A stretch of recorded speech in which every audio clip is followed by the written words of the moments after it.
Entonces, la señora me dijo que estaba despedida frente a todos los invitados de esa cena, con esa voz que tienen las personas cuando quieren que el mensaje llegue no solo a quien envía dirigido sino a todo el que está escuchando.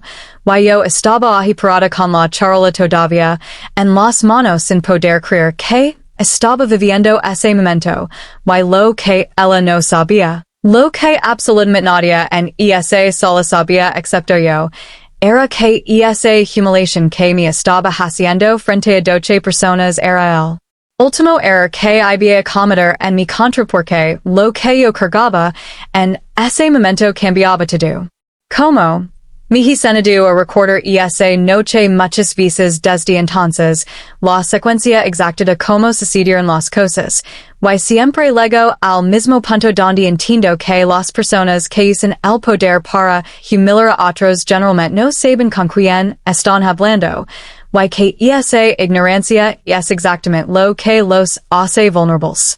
Lo que sí sé con certeza absoluta es que entre esa casa server una cena y salí siendo algo completamente diferente, y que la señora Montserrat Villanueva de Garza, con toda su posición y todo su dinero y toda esa manera de mirar a las personas como si fueran muebles que se pueden reemplazar, me hizo el favor más grande que había me ha hecho en la vida, sin saberlo y proponérselo. Me llamo Luciana Barrios Pena. Tengo 34 años, soy de Monterrey, crecí entre Monterrey, y el rancho de mis abuelos en Linares, y trabajaba hasta esa noche, como asistente doméstica en la residencia de los Garza Villanueva, en la colonia del Valle. Antes de que nadie asuma nada sobre lo que ese trabajo diste mí, déjenme decirles lo que soy además de lo que hago para ganar la vida, porque esas dos cosas han coexistido durante años sin que la gente que me empleaba supiera nada de la segunda parte. Soy la mayor de 4 hermanos. Mi papá maneja un camión de carga de larga distancia y mi mamá es enfermera en el IMSS. Los dos trabajaron toda su vida con esa honestidad calada de la gente que no tiene tiempo de cuidarse porque tiene demasiadas cosas que sacar adelante. Nos dieron lo necesario y nos enseñaron, no con palabras sino con el ejemplo diario, que el trabajo honesto tiene una dignidad que no depende de lo que otros piensan de él. Estudié administración de empresas en la UNL con beca de excelencia académica. Me gradué hace 10 años con un promedio que me hubiera abierto puertas en varios contextos, y efectivamente me abrió puertas, aunque no las que la mayoría de mis compañeros de generación tomaron. Mientras ellos entraban a despachos y corporativos, yo tomé una decisión que en su momento fue difícil de explicar y que con el tiempo ha resultado ser la más inteligente que he tomado. Decidí aprender el negocio de hospitalidad y servicio desde adentro. No fue una decisión de derrota y de falta de options. Fue una decisión estratégica de la que muy pocas personas sabían los términos completos. Había identificado, desde los últimos años de la universidad, que el sector de hospitalidad de alto nivel en México tenía una brecha enorme entre lo que las personas con recursos demandaban y lo que el mercado podía ofrecer, en términos de servicio doméstico y de gestión de residencias de alta gama. No un negocio de limpieza ni de catering convencional. Algo diferente, más sofisticado, más personalizado, que existe en Europa y en Estados Unidos pero que en México era todavía un mercado sin explotar de la manera correcta. Para construir ese negocio necesitaba entender el mundo desde adentro. Necesitaba saber cómo funcionaban las residencias de lujo, que esperaban las familias de alto poder adquisitivo, que fallaba consistentemente en el servicio que recibían, que necesidades no estaban siendo atendidas. La única manera de saberlo con la profundidad que requería era vivirlo. Así que durante 8 años trabajé en casas de familia. No en cualquier casa sino en las de mayor exigencia que pude encontrar, las que tenían los estándares más altos y las dinámicas más complejas. Aprendí todo lo que había que aprender. Tomé notas, literalmente. en un cuaderno que lavaba a casa cada noche y donde documentaba observations, patrones, necesidades no atendidas, maneras en que el servicio falaba sistemáticamente. Construye una base de conocimiento sobre ese mundo que ninguna escuela de negocios podría haberme dado de la misma manera. En paralelo, fui construyendo la estructura del negocio. No de manera precipitada sino con la metodología de quien tiene un plan y lo ejecuta con paciencia. Registré la empresa hace 3 años, cuando tenía suficient claridad sobre el modelo y sufficient capital inicial ahorrado. Desarrolló los protocolos de servicio con la rigurosidad de una administradora de empresas que sabe que los detalles son lo que distingue la mediocridad de la excelencia. Construir relations con proveedores, con posibles clients, con personas del sector que respetaba y que podían ser parte del proyecto. La empresa se llamaba Elite Home Management. El concepto era simple en su descripción y complejo en su ejecución. Gestión integral de residencias de alto nivel, con personal capacitado con estándares internacionales, tecnología de administración de hogares, y un nivel de personalización y atención al detalle que el mercado mexicano no tenía disponible de manera formal.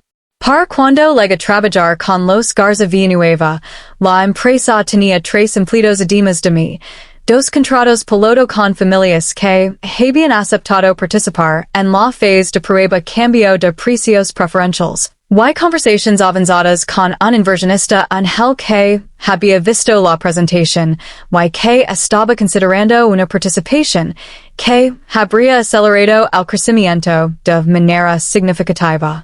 Llega la residencia de los Garza Villanueva hace 6 meses porque el contrato anterior había terminado y porque la señora Montserrat había contactado a la misma agencia de servicio doméstico que siempre usaba. Yo estaba en esa agencia porque era la manera más eficiente de encontrar posiciones en el segmento correcto de mercado. La agencia me enviaba a las casas donde podía aprender más.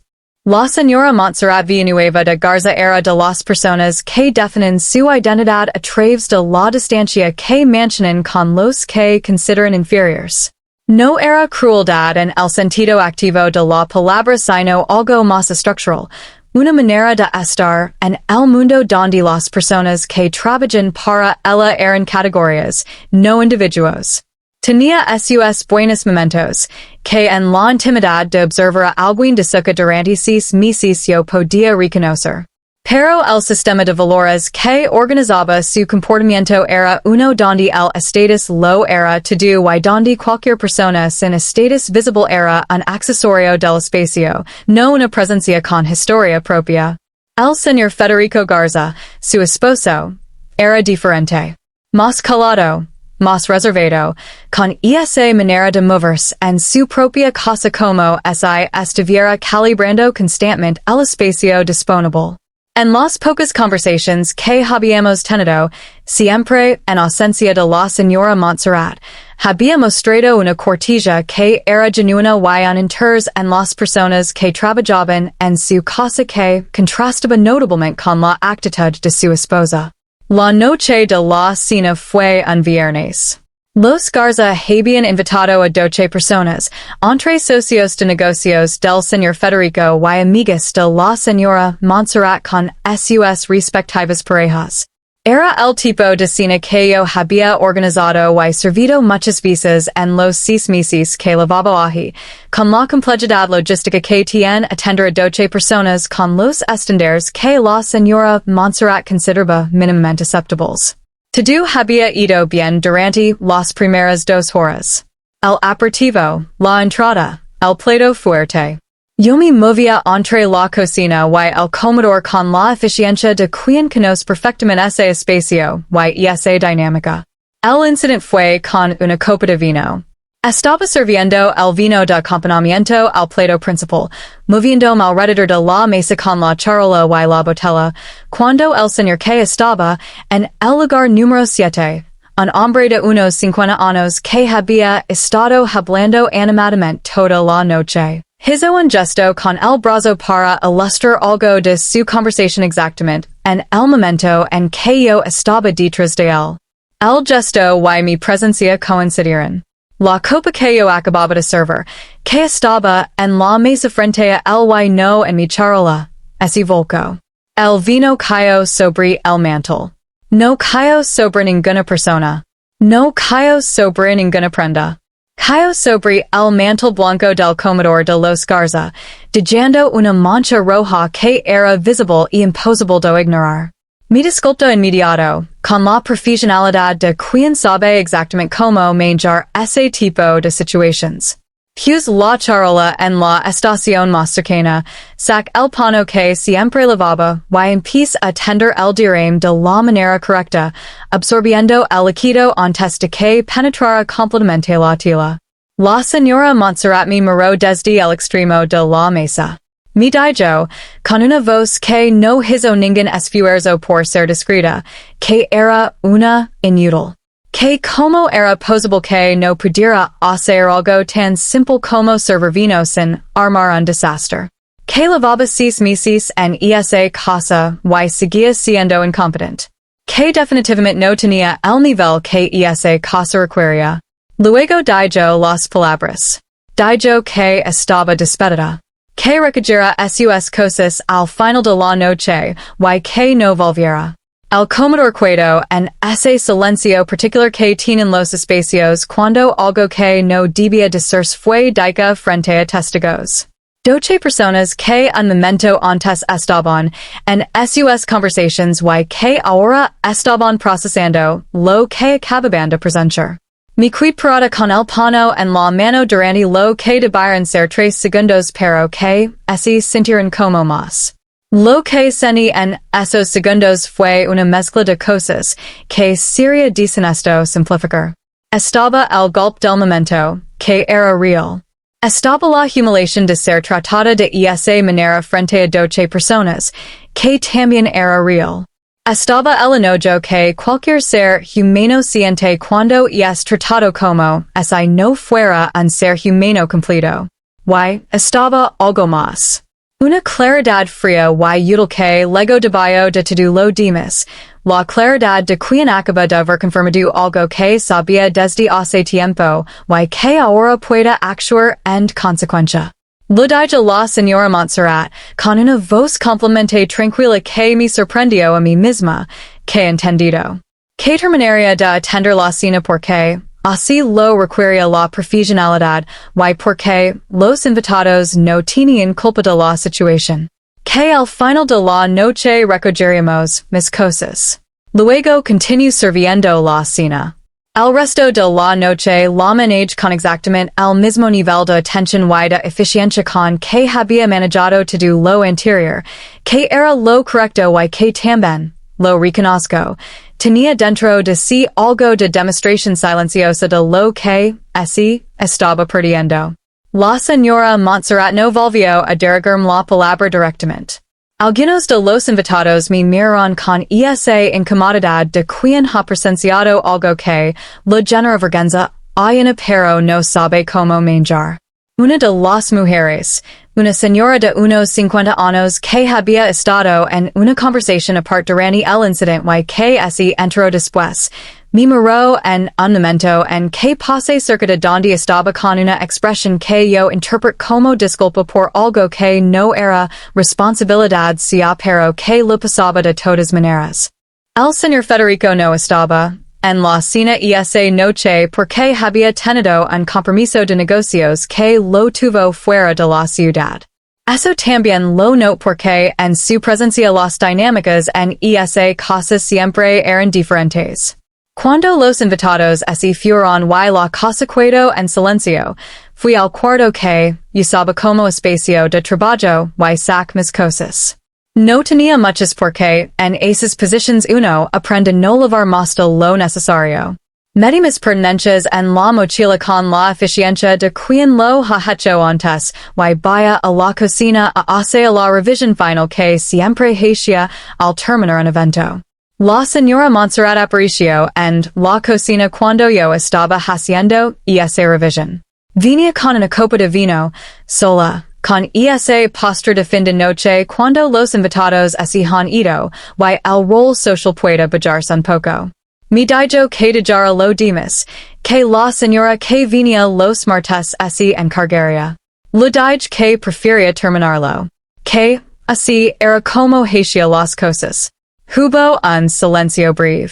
Luego me preguntó, con un tono que era diferente al de la cena, si tenía algo que decir. Le dije que sí. Que había una cosa que quería decirle antes de irme. Me miró. Le dije que el dirame de copa había sido consecuencia del gesto de su invitado, que yo no había cometido un error de servicio sino que había estado en el lugar incorrecto en el momento incorrecto, que eso era diferente aunque el resultado visual fuera el mismo. Que lo decía no para defenderme sino porque me parecía importante que ella tuviera la información correcta sobre lo que había pasado. Luego le dije que tenía una empresa de gestión de residencias de alto nivel que llevaba 3 años desarrollando y que el trabajo en casas de familia había sido parte de ese desarrollo. Que le agradecía los 6 meses en su casa porque había aprendido cosas que eran útiles para ese proyecto. Que le decía genuinamente que encontrara el personal que necesitaba porque la casa era extraordinaria y merecía ser gestionada con los estándares correctos. La señora Montserrat me miró con una expresión que fue pasando por varias fases mientras yo hablaba. Confusión primero, luego algo que se parecía al recalibrado, luego algo que no supe bien cómo clasificar. Me preguntó de qué empresa estaba hablando. Lo explique. El concepto, el modelo, lo que lo diferenciaba del servicio doméstico convencional. Lo hice con la claridad de quien ha presentado eso mismo frente a inversionistas, y sabe exactamente cuáles son los puntos que importan. Cuando terminé, la señora Montserrat estaba en silencio con su copa de vino sin haber tomado un sorbo en varios minutos. Me preguntó por qué había estado trabajando como empleada doméstica si tenía una empresa. Le dije que porque el conocimiento que se adquiere desde adentro no se puede adquirir de ninguna otra manera, y que ese conocimiento era el activo más valioso de mi empresa. Recogí mi mochila. Le di las buenas noches. Y me fui. En el taxi de regreso a mi departamento sac el teléfono y lo escribí a mi socia, Daniela, que era la persona con quien había estado construyendo Elite Home Management desde el principio. Le dije que habíamos llegado al punto de transición y que mañana necesitábamos hablar. Me respondió en 5 minutos con un mensaje que decía que había estado esperando ese mensaje. Lo que siguió en las semanas posteriores fue la ejecución de una parte del plan que había estado preparando durante meses. Con la claridad que de haber tomado la decisión definitiva, empuché conversaciones que habían estado en pausa, recuerdos que habían estado pendientes de mi disponibilidad de tiempo, y acelerar el proceso de formalización de los contratos con los clientes piloto que ya teníamos. El inversionista Ángel que había estado evaluando la presentación me citó a una reunión 10 días después de la noche de la cena. Se llamaba licenciado Armando Fuentes, tenía 60 años y una trayectoria en inversiones de capital que le daba un criterio que yo respetaba porque era exigente sin ser arbitrario. Lega esa reunión con la presentación más refinada que había hecho hasta ese punto, incorporando todo lo que había aprendido en los 6 meses con los Garza y con las familias anteriores. La reunión duró 2 horas. Al final, el licenciado Fuentes me dijo que estaba dentro. La inversión que entró en las semanas siguientes fue suficiente para contratar 4 personas adicionales, desarrollar la plataforma tecnológica que era parte del modelo de servicio, y cubrir los costos operativos del primer año de crecimiento. No era todo el capital que necesitaríamos eventualmente, pero era suficiente para pasar de la fase piloto a la fase de operación formal. El primer client que firmó contrato completo con Elite Home Management, en el sentido de contrato de gestión integral y no solo de personal, fue una familia en la colonia country de Monterrey que había sido referida por uno de los clientes piloto. El segundo fue una familia en San Pedro que conocía a la primera. El tercero llegó 3 semanas después a través de una nota en una revista de lifestyle regiomontano que hizo un artículo sobre emprendimiento femenino en el sector de servicios de lujo. En ese artículo, la periodista me preguntó cómo había llegado a desarrollar el concepto. Le conté la historia, sin nombre a nadie específicamente, de la decisión de aprender el negocio desde adentro.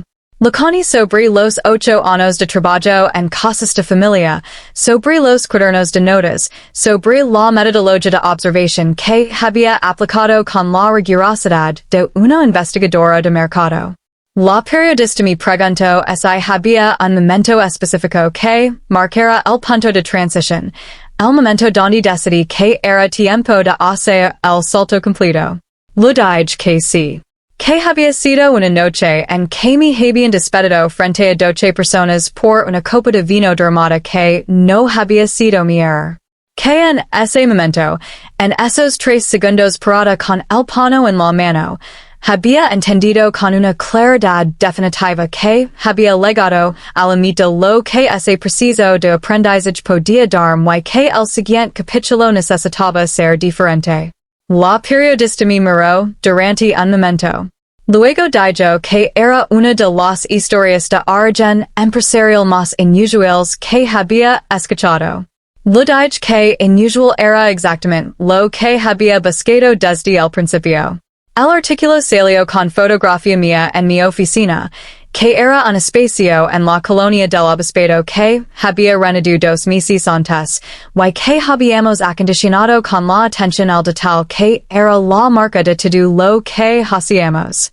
La fotografía me mostraba sentada frente a un escritorio con los cuadernos de notas abiertos, con la ventana al fondo y la luz de la tarde entrando de manera que hacía que el espacio pareciera exactamente lo que era, el cuartel general de algo que estaba comenzando en serios. Daniela me llamó cuando salió el artículo. Me dijo que habían llegado 12 consultas en un día. Le dije que esperábamos eso y que por eso habíamos preparado el preciso de calificación de clientes que habíamos estado desarrollando las semanas anteriores. La llamada que no esperaba llegó 3 días después del artículo. Era el señor Federico Garza. Me dijo que había leído el artículo. Que quería hablar conmigo si tenía tiempo. Que había algo que quería decirme y también algo que quería preguntarme. Nos reunimos en una cafetería en San Pedro. El señor Federico llegó puntual, solo, sin la presencia de ningún asistente y de ningún elemento de la estructura que normalmente rodea a alguien de su posición. Me dijo primero lo que quería decirme, que lo ocurrido la noche de la cena lo pasaba.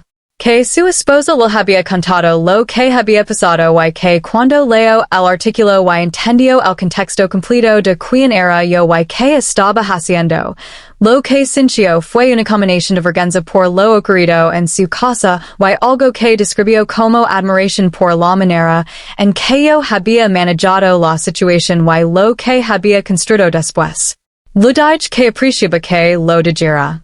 Que la noche había sido difícil pero que había tenido también esa claridad que yo lo había explicado en el artículo. Luego me preguntó lo que quería preguntarme. Que ese Elite Home Management estaría en posición de tomar un cliente más en los próximos meses. Que tenía una propiedad en Los Cabos que usaba para retiros de negocios y que la gestión que tenía actualmente no estaba funcionando al nivel que necesitaba. Que después de leer el artículo y de saber lo que sabía sobre cómo yo trabajaba, creía que era exactamente el tipo de servicio que esa propiedad requería. Me tomé un momento antes de responder. No porque no tuviera la respuesta sino porque quería asegurarme de que la respuesta que daba fuera exactamente la correcta. Le dije que sí. Que podíamos tomar ese client. Que le pediría a Daniela que lo enviara nuestra propuesta estándar, y que a partir de ahí lo manageríamos como cualquier otro preciso. Me dijo que perfecto. Que esperaba la propuesta. Se levantó para irse. Luego ese detuvo y me dijo una cosa más. Que Montserrat no había dormido bien desde la noche de la cena. Que era su manera de decirme, sin decírmelo directamente, que lo que había pasado había tenido consecuencias que iban más allá de lo que ella había calculado cuando lo hizo. Lo dije que lo entendía.